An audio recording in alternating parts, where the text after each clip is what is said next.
নমস্কার বন্ধুরা, আমি সুপর্ণা আবারও চলে আসলাম তোমাদের কাছে নতুন একটা ভিডিওর সাথে। আজকে যে ভিডিওটা নিয়ে এসেছি সেটা হচ্ছে প্রায় 7-8 মাস আগে আমরা একটা জায়গায় ঘুরতে গেছিলাম। আমাদের এই আশেপাশের মধ্যে একটা অফবিট জায়গা, যেটা হচ্ছে মৌসুমী আইল্যান্ড।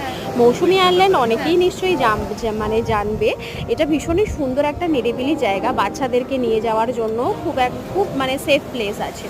খুব সুন্দর জায়গা, বাচ্চাদের ভালো লাগবে। প্রাকৃতিক দৃশ্যগুলো এতটাই সুন্দর সেটা তোমরা ভিডিওতে দেখেই বুঝতে পারছো। তো আমি কিছুটা ক্যামেরাবন্দি করে নিয়েছি তোমাদের দেখাবো বলে। তো অনেকক্ষণের এইটা ভিডিওটা, তো তাই জন্য আমি এটা 3 পার্টে সেপারেট করে দিয়েছি। তো ফার্স্ট পার্টটাতে তোমাদের শেয়ার করলাম প্রাকৃতিক দৃশ্যটা, আর পরের পার্টটাতে বাদবাকিগুলো তোমাদেরকে শেয়ার করব। তো তোমাদের কেমন লাগছে তোমরা কিন্তু জানিও আমাকে বন্ধুরা। তাহলে এখনের মতো টাটা, পার্ট 2 এর ভিডিও নিয়ে আবার আসবো।